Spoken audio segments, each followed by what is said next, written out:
Mulembe, Baluya Bashianje. My name is Mungata Arcadius, christened Shikumba Shumuroso. Born and bred in Kakamega County, Shinyalo constituency and Isuha East Ward. Today, I have an open letter to our highly esteemed Mulembe Nation leaders. One, the current Prime Cabinet Secretary, Musalia Mudavadi.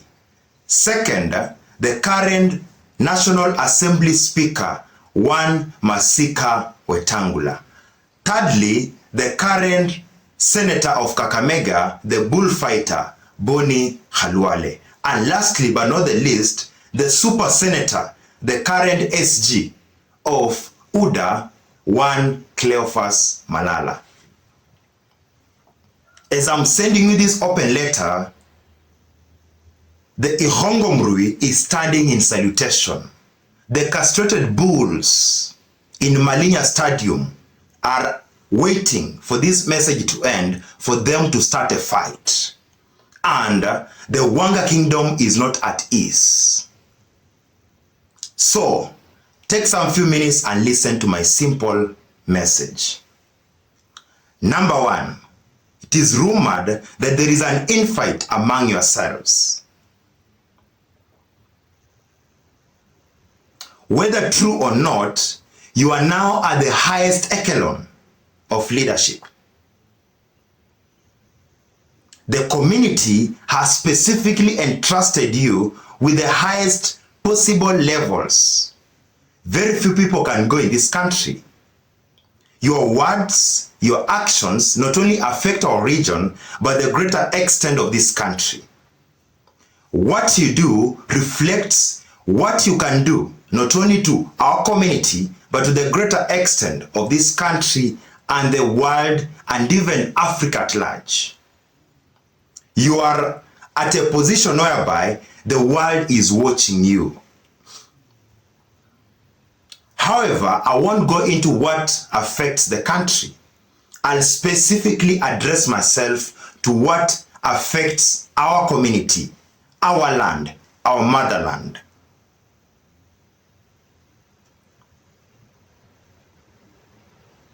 If it is indeed true that there is a war, a conflict, a superiority complex between one Masika Wetangula and one Musalia Mudavadi, it is time for you to end that conflict and bring unity among the greater Mulembe nation.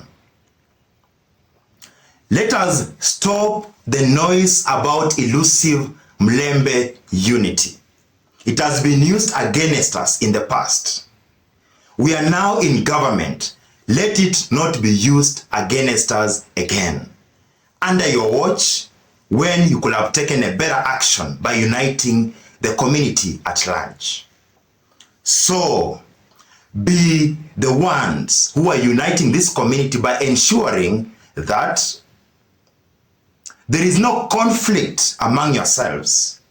You have been leaders for a very long time. At this moment, you already understand how far you can go from where you are. We shall only support you if you show the semblance of leadership that you have not only missed to show in the past, but you are waiting for you to show now that you are together and on the decision-making table, on the highest echelon of leadership in this country. And let me tell you this. When Pharaoh wanted to discontinue, to stop, to postpone the exit of Israelites from Egypt, he caused disunity among themselves. So I don't know who is the Pharaoh in this country, but I know you are no longer Israelites, but you are now part of the Egyptians. Therefore, take up the mantle, fight for us, fight for yourselves, but you cannot win a war when there is a simmering conflict, a simmering superiority complex among yourselves. So end the superiority complex. We don't care who is the leader. We care that all of you are our leaders. Therefore, instead of having an infight on the greater table where decisions are made, show some semblance of unity and unite this community. Secondly, to our super CS, one SG, Cleophas Malala, and our current senator, the bullfighter, Boni Khalwale. I voted for both of you, let me admit that. And regardless of how it went, I'm proud of you because of what you've done in the past, fighting for this region, putting us on the forthright to where you are. That is what has informed the current positions you are holding. However, there is also a simmering battle between two of you. I even wonder, why should a senator, a majority whip, fight with an SG of a ruling party, yet you sit on the same decision-making table? So, I don't know what triggers the war, but I know you can make a decisive action to bridge the conflicts and come to an amicable solution that not today, not tomorrow, not next month shall we hear of a war or a conflict or a simmering superiority complex between the two of you. This region is endowed with a lot. The best all the leaders from Western can do is to unite and serve this region without ultimatums, but because you have the opportunity to serve this region. We have complained in the past of being in the opposition. We are no longer in the opposition. With at least 4 of us sitting in the cabinet and majority of us enjoying lucrative positions in government, we can do something that will serve this region. Let us revive the pan paper mills in Webuye. Let us revive all the sugar factories in Western. Let us direct our forces towards ensuring we are empowering people in this region. The population is growing in Western, but the economic or level of economic activity is not growing. What will happen in the coming years when there is abundant population but inadequate supply? What will happen? What will Kakamega County tell its people when it can no longer feed them? What will Bungoma County tell its people when it can no longer feed them? What will Busia County tell its people when it can no longer feed them? What will Trans Nzoia County tell its people when it can no longer feed them? What will Vihiga County tell its people when it can no longer feed them? It is high time as leaders from Western region, we put our differences aside, we unite, regardless of the parties that took us to where we are now, and ensure we are able to serve our people. I'm addressing you specifically because other regions, regardless of the parties that took them to their positions, are now united. They are working together and they are fostering transformation in their own regions. But our region seems to be left behind.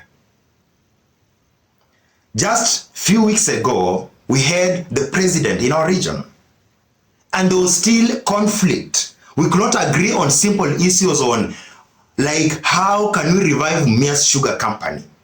Before the head of state, we are already showing confusion and no sense of direction on what we really want. The sugar issue has not started today.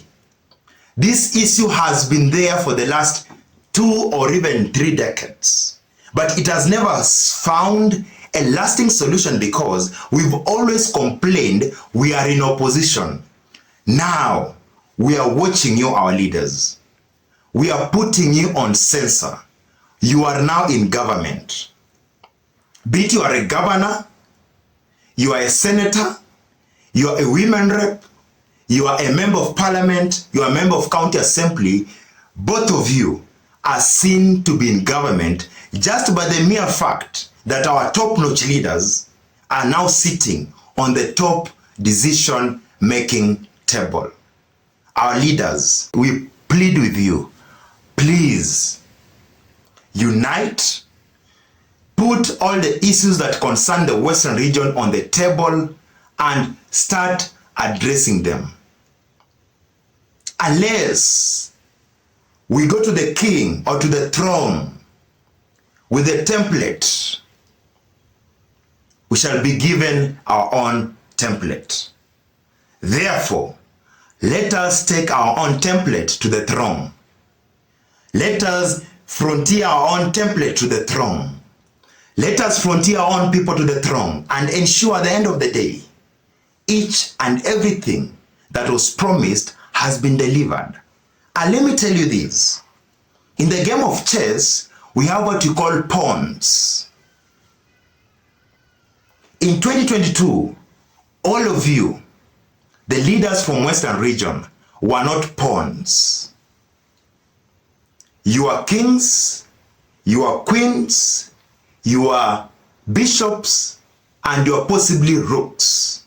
But come 2027, some of you, unless we take amicable or clear decisions and steps today and actions today, shall become pawns.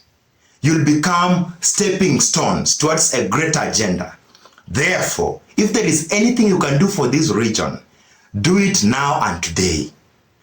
If there is anything you've been absconding from doing, do it now and today. In the next 3 or 4 years, you should have started an agenda of transforming this region. Let us come up with our own development agenda. Let us come up with our own way of empowering our own citizens, our own people, because at the end of the day, we have to grow this region. And we cannot grow this region when there is a simmering war, even at the topmost level of leadership.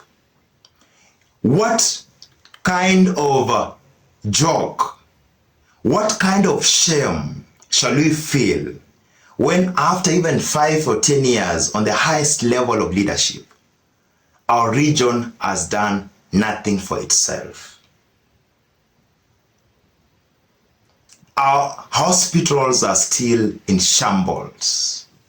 Our people are still struggling with simple issues as jiggers. Our roads are still in turmoil. Our factories are still closed. What shall we tell our people? What shall we tell the gods? What shall we tell the ancestors? What shall we tell the kings of the Ewanga kingdom? What shall we tell the owners of the castrated cows in Malinya? What shall we tell the people, the mamambogas, the boda men who are working in our towns? What shall we tell ourselves when we shall have been at the highest echelon of leadership and done nothing? I'm challenging us, especially the 4 topmost leaders, to show leadership, show semblance of direction, and let us follow that direction. There is also another war on the party politics. We have always had the war on party politics. We have always been requested through all the declarations that have been made that we need our own Luya party. I don't know how that is practical, but I suppose for us to lead this country at any given time, we must show semblance of unity. We may not entirely have a Luya party, but we should stick together. We should have harmonized agendas. We should have our people, our leaders, speaking the same language. Hii kazi ya kudivide tuache. Hii kazi ya kuvunja tuache. Hii kazi ya kukula crumbs tuache. Let us now focus on eating the main meal on the dinner table and in the main dining area. The cake is big, yes, but you can no longer afford crumbs. We can no longer afford crumbs. Our population is growing. Crumbs cannot feed the Luhya nation.